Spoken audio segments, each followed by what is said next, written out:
सो दोस्तों, welcome in discover Rajasthan. Keep discover keep learn. देखो दोस्तों, अपना जो बैच चल रहा है वो जूनियर अकाउंटेंट के लिए चल रहा है स्पेशली। और भी देखो, आपके जो एग्जाम है सभी के लिए ये क्लास इंपॉर्टेंट है, जिसमें अपने राजस्थान का इतिहास और चौहान वंश कर रहे हैं। देखो, जितने भी सारे जो चौहान वंश हैं, जैसे अपने अजमेर का पड़ा, फिर रणथंभौर का पड़ा, फिर जालोर के चौहान वंश पढ़े, फिर हाड़ौती का भी पढ़ेंगे आज। तो सबकी एक क्लास भी मैं बना दूंगा सिंगल, और इसके बाद अपने ना इसके प्रीवियस ईयर के क्वेश्चन करेंगे। इसके साथ ही मैं बता दूं आपको, बेस्ट फैकल्टी के साथ साइंस की क्लास है, जो आपकी सामान्य विज्ञान जो जूनियर अकाउंटेंट में आएगा, वो क्लास आज से आपकी स्टार्ट होने वाली है पूरी अच्छे से। और भी अन्य जो आपकी मैथ्स की है, हिंदी, इंग्लिश, सभी की क्लास यहाँ पे प्रॉपर तरीके से आपको डिस्कवर राजस्थान पे मिलेगी। तो आप इस चैनल को ज़्यादा से ज़्यादा शेयर करें। आपको यहाँ पे क्वेश्चन भी मिलेंगे, टेलीग्राम चैनल ज्वाइन करोगे तो।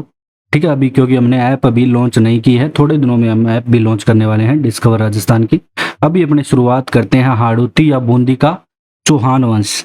देखो, सबसे पहले वही बात आती है कि स्थापना कौन करता है। हाड़ा चौहान यहाँ पे शासित होते हैं, इसी कारण इसे हाड़ौती कहा जाता है। वैसे तो हाड़ौती प्रदेश में दोस्तों आपके कोटा, बूंदी, 12 झालावाड़ आते हैं, लेकिन जब हम हाड़ौती और बूंदी का चौहान वंश पढ़ते हैं तो मुख्य रूप से यहाँ पे सिर्फ और सिर्फ आपके कोटा और बूंदी की हमने बात करेंगे। अब पहले क्या है कि इससे पहले बूंदी पर कौन शासन करता था, तो मीणा जो है वो बूंदी पे शासक करते थे। और बूंदी का नाम बूंदी कैसे पड़ा? देखो दोस्तों, बूंदी का नाम बूंदी बूंदा मीणा के कारण पड़ा, क्योंकि ये बूंदी का शासक था और इसी ने के नाम पे बूंदी का नाम पड़ा। तो बूंदा मीणा याद रखना है कि नाम पे ही बूंदी का नामकरण होता है। ये पॉइंट भी यहाँ पे इंपॉर्टेंट है। अब क्या होता है कि जो कुंभाकालीन एक रणकपुर लेख आता है, जिसमें बूंदी का नाम क्या आता है, ये पूछा जाता है सभी में, चित्तौड़ का प्राचीन नाम। तो बूंदी का नाम वृंदावती आता है, किसमें? कुंभाकालीन रणकपुर लेख में। तो वृंदावती किसका नाम था पहले? बूंदी का। अब देखो, बम्बावदे और सामंत चौहान वंशीय देवाहाड़ा क्या करते हैं? मीणाओं को पराजित करते हैं। कब? 1241 ईस्वी में, और बूंदी राज्य की स्थापना करते हैं। तो बम्बावदे के सामंत आते हैं, कौन? देवाहाड़ा। तो देवाहाड़ा अपने मोस्ट इंपोर्टेंट है। जो बूंदी के चौहान वंश की स्थापना किसने की, आपसे अगर एग्जाम में पूछा जाए तो देवाहाड़ा। और कब की, ये भी आपको याद रखना है। तो 1241 ईस्वी में ये करते हैं बूंदी के चौहान वंश की स्थापना। ठीक है, देवाहाड़ा का नाम है, आपको याद रखना है। अब देखो क्या होता है दोस्तों, देवा का उत्तराधिकारी कौन आता है? उत्तराधिकारी आता है समर सिंह हाड़ा। अब समर सिंह हाड़ा क्या करता है? ये देखो क्या है, कोटा है। कोटा में उस समय कोटिया शाखा के भील होते थे। यहाँ पे ये आक्रमण करता है। ठीक है, आक्रमण करने के बाद ये जीत जाता है और अधिकार हो जाता है समर सिंह हाड़ा का। अब यहाँ पे दोस्तों अधिकार होने के बाद क्या होता है कि ये अपने पुत्र जेतर सिंह को है ना, ये कोटा सौंप देता है। अब जेतर सिंह यहाँ पे क्या करता है, एक तो यहाँ पे कोटा के किले का निर्माण करवाता है और प्रसिद्ध गुलाब महल बनवाता है। तो ये मोस्ट इंपॉर्टेंट है कि कोटा के किला का निर्माण किसने करवाया? तो जेतर सिंह ने करवाया। ठीक है, और गुलाब महल अगर पूछ ले तो कहाँ पे है? कोटा में। तो ये भी जेतर सिंह के द्वारा बनाया गया। अब जो समर सिंह का उत्तराधिकारी आता है दोस्तों, वो आता है आगे नापूजी। ठीक है, 1304 में अलाउद्दीन खिलजी से लड़ते मारा गया। ठीक है, नापूजी, ये भी प्रतापी शासक था। फिर इसके बाद मैं बात करूं बूंदी का तारागढ़ के किले की। ठीक है, ये मोस्ट इंपोर्टेंट है, इसे तिलिस्मी किला भी कहते हैं। और इसके बारे में ऐसे कहते हैं कि ये कोई इंसानों ने तो बनाए नहीं, मतलब एक अंग्रेज है वो कहता है कि ये तो भूत प्रेतों द्वारा बनवाया हुआ है। सबसे पहले अपने को जो एग्जाम की दृष्टि से याद रखना है, एक तारागढ़, ध्यान रखना, कंफ्यूज मत होना, एक तारागढ़ आपके अजमेर में भी है। अभी हम बूंदी के तारागढ़ की बात कर रहे हैं। तो बरस सिंह हाड़ा द्वारा इसका निर्माण करवाया जाता है 1354 ईस्वी में। तो ये क्वेश्चन है ना आपके एग्जाम में कम से कम 10-15 बार आ चुका है कि बूंदी के तारागढ़ किले का निर्माण किसने करवाया? बरस सिंह हाड़ा ने। बरस सिंह का नाम याद रखना। और मेन है ना, जो बूंदी अपने भित्ति चित्रों के लिए प्रसिद्ध है। जब अपने चित्रकला शैली पढ़ते हैं तो बूंदी को स्पेशल से अलग से पढ़ते हैं। ठीक है, बूंदी में जिसमें पशु पक्षियों के चित्र फेमस हैं, चित्रशाला है जो बूंदी की, उसके बारे में अपने डिटेल से जब पढ़ेंगे। अभी आपको इतना याद रखना है कि बूंदी का तारागढ़ का निर्माण कौन करवाता है? बरस सिंह हाड़ा 1354 ईस्वी में। तो बरस सिंह का नाम तारागढ़ से जोड़ के रखना है, तारा बरसी। अब देखो, फिर जो शासक आता है वो आता है वीर सिंह हाड़ा। अब इसके समय मेवाड़ के शासक जो महाराणा लाखा होते हैं, ये बूंदी पर आक्रमण करते हैं और वो ही बम्बावदा और मांडलगढ़ पर अधिकार कर लेते हैं। ठीक है, और जो मांडलाका का शासनकाल ये दे रखा है, जब अपने मेवाड़ का इतिहास पढ़ेंगे तो इनको डिटेल से पढ़ेंगे। तो वीर सिंह के समय लाखा आक्रमण करते हैं, इतना इसके में इंपॉर्टेंट नहीं है कुछ। फिर जो आता है दोस्तों, राव सुरजन हाड़ा आते हैं। इनका यहाँ पे शासनकाल रहता है 1554 से 1585 ईस्वी तक, और मेवाड़ से संबंध विच्छेद करके अपनी स्वतंत्र सत्ता स्थापित करते हैं। अब देखो ऊपर क्या है कि मान लो मेवाड़ यहाँ पे अधिकार कर लेता है, लेकिन जो सुरजन हाड़ा क्या करते हैं कि संधि कर लेते हैं इनसे और अपनी स्वतंत्र सत्ता को पुनः स्थापित कर लेते हैं। मतलब पुनः वहां पे जो हाड़ौती के चौहान है उनका शासन हो जाता है स्टार्ट। और इसके बाद ये क्या करता है कि रणथंबोर पे भी अधिकार कर लेता है। कौन? सुरजन हाड़ा। अब सुरजन हाड़ा इंपॉर्टेंट है दोस्तों, यहाँ पे और भी इंपॉर्टेंट बातें होंगी। देखो जो दिल्ली का उस समय जो शासक था वो आता है अकबर। अब अकबर यहाँ पे घेरा डालता है। अब घेरा डालने पे क्या होता है कि ये यहाँ पे राव सुरजन जो हाड़ा होते हैं ये यहाँ पे अकबर की अधीनता स्वीकार कर लेते हैं। ठीक है, अब ये करने पे अकबर इसे राव राजा की उपाधि देता है। तो अकबर ने किसे राव राजा को की उपाधि दी? सुरजन हाड़ा को दी, और 5000 का मनसब दिया। अपने को तो ये याद रखना है कि राव राजा की उपाधि बूंदी के किस शासक को अकबर ने दी? तो सुरजन हाड़ा को। अब क्या है कि बूंदी के निकट अन्य इसे क्या किया गया, बूंदी के निकट इसे 26 परगने दिए, और बनारस के निकट भी यहाँ पे 26 इसे परगने दिए। मैक्सिमम ये जो रहा था ना सुरजन हाड़ा, ये बनारस या इसके आसपास ही रहा था। यहाँ ये बहुत सारे घाटों का भी निर्माण करवाता है, और बनारस और चुनार की यहाँ पे सूबेदारी भी इसको मिली। और द्वारकापुरी में उसके पास निर्मित जो रणछोड़ जी का प्रसिद्ध मंदिर भी बनवाया, और 1585 में बनारस में ही इसकी मृत्यु हो गई। तो ये ध्यान रखना है कि बूंदी के किस शासक की बनारस में मृत्यु हुई? तो राव सुरजन हाड़ा आता है, 1585 ईस्वी में इसकी मृत्यु हो जाती है दोस्तों। फिर बने बात करेंगे राव भोज की, तो इसके समय कुछ ऐसा नहीं रहा। इसका जो शासनकाल है वो 1585 ईस्वी से ये आ जाता है आपका 1607 ईस्वी तक राव। जब हम बात करेंगे भोज के समय, ये भी ऐसे ही उड़ीसा, गुजरात और अहमदनगर के समय मुगल सेना के साथ अपनी वीरता का परिचय दिया, मतलब स्वाधीनता स्वीकार कर ली। तो ये शाही सेना के लिए लड़ रहे थे। ठीक है, और अकबर ने इसकी वीरता से प्रसन्न होकर इसको पुरस्कार और पदोन्नति दी। मतलब इंपॉर्टेंट नहीं है एग्जाम की दृष्टि से कुछ भी। अब अपने बात करेंगे दोस्तों जो राव रतन सिंह की। अब राव रतन सिंह का जो शासनकाल आता है वो 1607 से 1631 ईस्वी के समय का आता है, और जहांगीर इसके समय शासक होता है। अब जहांगीर इसे 5000 का मनसब देता है और उपाधि देता है। कौन? जहांगीर इसे उपाधि देता है, ये ध्यान रखना है। कौन सी? तो ये एग्जाम के लिए मोस्ट इंपोर्टेंट है। एक तो रामराज की, एक सर बुलंद राय की। रामराज न्यायप्रिय होने के कारण, और सर बुलंद राय चित्रकला प्रेमी होने के कारण। ठीक है, रतन सिंह की बात करेंगे तो रामराज और सर बुलंद राय की उपाधि, ये दोनों उपाधि किसके द्वारा? जहांगीर के द्वारा इसे दी जाती है। तो ये याद रखना है, जहांगीर के द्वारा दी जाती है। फिर खुर्रम के विद्रोह को दबाने में इसने महत्वपूर्ण भूमिका भी निभाई थी। फिर बात करेंगे राव शत्रुसाल की। शत्रुसाल का दोस्तों यहाँ पे शासनकाल 1631 से 1658 ईस्वी तक रहता है, और ये रतन सिंह का पोता था। ठीक है, जो ये था रतन सिंह का पोता था। और जब हम बात करेंगे दोस्तों रतन सिंह के बेटे की, अगर हम बात करें क्योंकि इसका बेटे का नाम आता है गोपीनाथ, किसका? जो ने रतन सिंह पढ़ा। तो रतन सिंह के बेटे का नाम क्या आता है? वैसे तो क्रम से अगर बात करें तो गोपीनाथ होना चाहिए था, लेकिन उसकी क्या मृत्यु हो जाती है, ब्राह्मणों द्वारा उसको मतलब मौत दे दी जाती है, हत्या कर दी जाती है ब्राह्मणों द्वारा रतन सिंह के बेटे की, गोपीनाथ की, क्योंकि वह दुराचारी था। अब इस चक्कर में क्या होता है कि जो रतन सिंह होते हैं ना, तो इसका रतन सिंह का पुत्र था गोपीनाथ। ठीक है, वैसे तो ये होना चाहिए था शासक। अब ये गोपीनाथ दुराचारी होता है, तो ब्राह्मण इसकी हत्या कर देते हैं गोपीनाथ की। अब इसकी हत्या अगर कर देते हैं ना, तो ये ब्राह्मणों को सजा भी नहीं देता, क्योंकि इसको भी अपने बेटे के बारे में पता था कि मेरा बेटा कैसा है, उसने सही किया है, गलत किया है, सीधी सी बात ये है।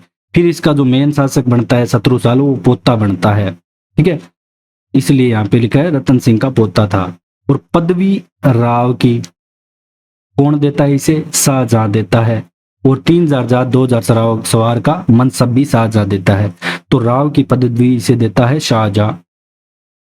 फिर जो मुगल उत्तराधिकारी युद्ध होता है इसके दौरान ये दारा शिकोह का साथ देता है और सामूगढ़ में इसे गोली लगने से युद्ध करते समय ये वीरगति को भी प्राप्त हो जाता है। फिर इसके बाद जो शासक आता है दोस्तों वो राव भाव सिंह आता है, जिसका शासनकाल यहाँ पे 1658 से 1682 ईस्वी तक यहाँ पे रहता है। प्रारंभ में औरंगजेब इसे मान्यता नहीं देता है, फिर बाद में क्या करता है कि इसके विरुद्ध मुगल सेना भी भेजता है और खातौली में पराजित भी करता है। अब क्या बात होती है दोस्तों, अब बाद में औरंगजेब इसे आगरा बुलाकर 3000 की जात और 2000 का मनसब देता है। पहले तो इसको नहीं माना था, लेकिन इसको कोई ना कोई यहाँ पे इसके काम निकलवाना होगा।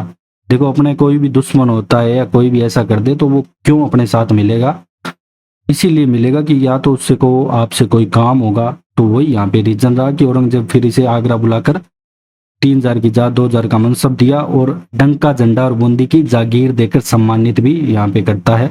पहले इसको हराता है युद्ध में, फिर सम्मानित करता है।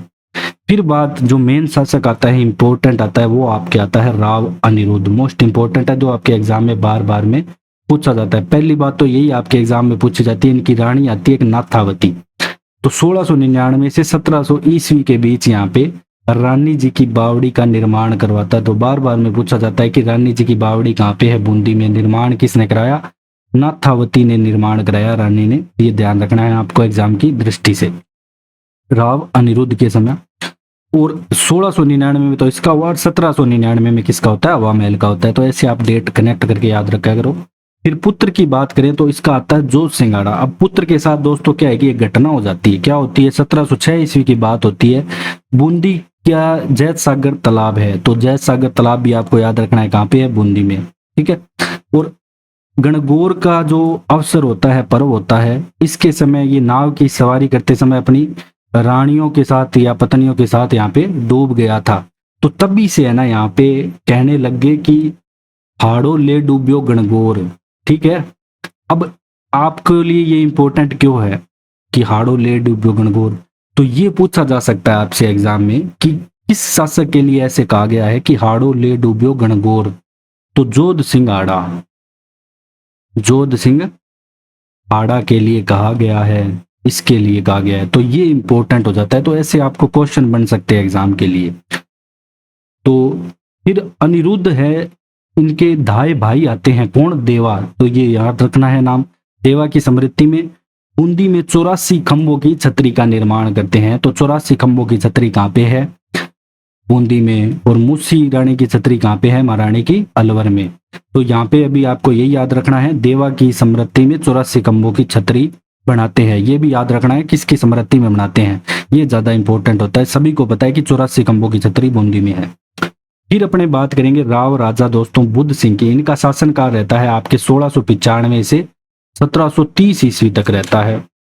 औरंगजेब की मृत्यु के बाद उत्तराधिकारी का युद्ध होता है, तो बहादुर शाह का साथ देता है और बहादुर शाह जीत भी जाता है। वीरता से प्रसन्न होकर बुद्ध सिंह को महाराव राणा का खिताब देता है, ठीक है। महाराव राणा का खिताब बुद्ध सिंह को किसने दिया? बहादुर शाह ने दिया। तो ये इंपॉर्टेंट है आपके एग्जाम की दृष्टि से। फिर अपने नेक्स्ट चलते हैं दोस्तों। अब देखो बूंदी का यहाँ पे क्या होता है? बुद्ध सिंह। और यहाँ पे जयपुर का उस समय शासक होता है सवाई जय सिंह। बात होती है 1729 ईस्वी की। इन दोनों में क्या हो जाती है? अनबन हो जाती है। अब मेन जो अधिकार है इसका, जो जयपुर है, इसका ज्यादा पावरफुल था जयपुर के राजा उस समय, ठीक है। अब ये क्या करता है कि बुद्ध सिंह को हटाकर दलेल सिंह को बूंदी की गद्दी पे बिठा देता है। तो इसने बुद्ध सिंह को हटा के बूंदी की गद्दी पे किसको बिठा दिया? दलेल सिंह को। अब क्या बात होती है कि बुद्ध सिंह की पत्नी है ना, ये हेल्प लेती है। किसकी लेती है? जो मराठे होते हैं उनकी, ठीक है। मराठा जो होलकर है इनको राखी भेजकर आमंत्रित करती है, ठीक है। इनको भाई बना लेती है। और यहाँ पे ही क्या है कि मराठों की एंट्री स्टार्ट हो जाती है 1734 ईस्वी के आसपास राजस्थान में। और यहाँ पे मराठे भी बहुत पावरफुल थे उस टाइम। फिर बुद्ध सिंह के शासनकाल में जो फरूक सैयर है, ये बूंदी का नाम बदलकर फरूखाबाद भी कर दिया था। तो ये भी पूछा जा सकता है कि बूंदी का नाम बदलकर फर्रुखाबाद किस शासक ने किया? तो फर्रुख सैयद ने फर्रुखाबाद किया। ये तो आराम से याद रख सकते हो, कनेक्ट हो रहा है बिल्कुल इजीली। फिर बात करते हैं राव दलेल सिंह की। ठीक है, इनका शासनकाल दोस्तों 1730 से 1748 ईस्वी के मध्य आता है। जय सिंह द्वारा मनोनीत शासक होता है ये, अभी हमने पढ़ा कि जय सिंह ने इसे मनोनीत किया था। और जय सिंह की पुत्री का विवाह भी ये अपनी विवाह दलेल सिंह से कर देता है।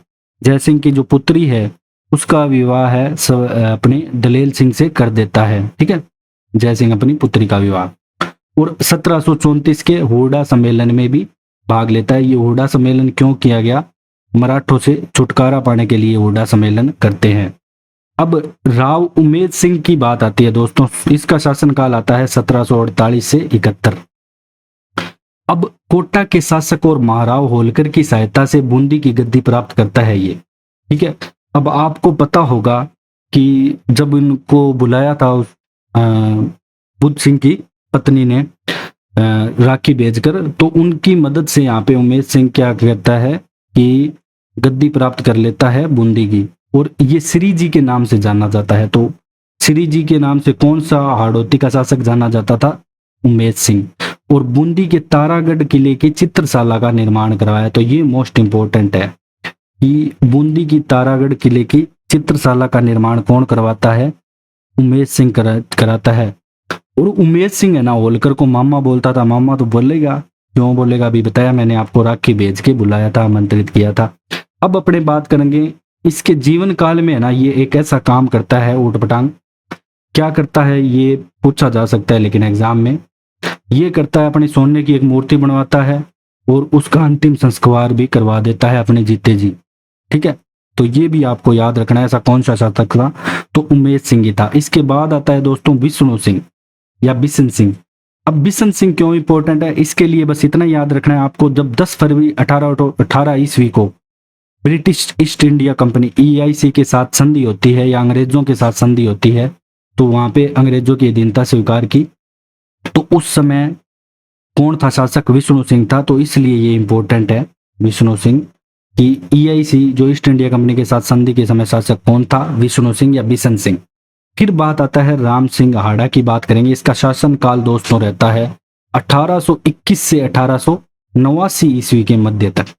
अब मेन इस जो इंपॉर्टेंट क्यों है राम सिंह हाड़ा, पूरा नाम याद रखना, राम सिंह मत याद रखना, कंफ्यूज हो जाओगे। राम सिंह अलग अलग जगह थे, कोटा में थे राम सिंह, ठीक है, जयपुर में राम सिंह था, ऐसे। तो 1857 की क्रांति के दौरान बूंदी का शासक था। तो मोस्ट इंपोर्टेंट है राम सिंह हाड़ा।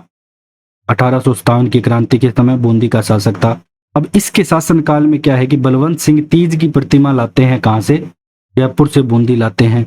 और जयपुर का शासक उस समय कौन था? राम सिंह द्वितीय था। राम सिंह द्वितीय, ये भी राम सिंह था लेकिन राम सिंह द्वितीय था। और इनके जो कजली तीज है दोस्तों, ये भी बूंदी की ही फेमस है। वंश भास्कर जो रचनाकार आते हैं तो वो इन्हीं के समय थे, तो ये इसलिए मोस्ट इंपोर्टेंट हो जाता है। तो जो सूर्यमल मिश्रण है किनके समय के रचना करते? तो राम सिंह हाड़ा के समय के थे। और जिन्होंने जो अपनी प्रसिद्ध कृति थी वंश भास्कर लिखी, तो सूर्यमल मिश्रण भी आ जाते हैं यहाँ पे।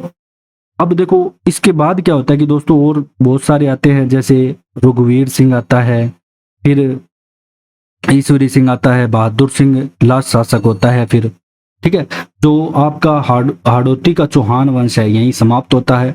अगर आपको डिस्कवर राजस्थान का कंटेंट पसंद आया तो आप इसे शेयर करें, सब्सक्राइब करें। तो thanks for joining discover Rajasthan.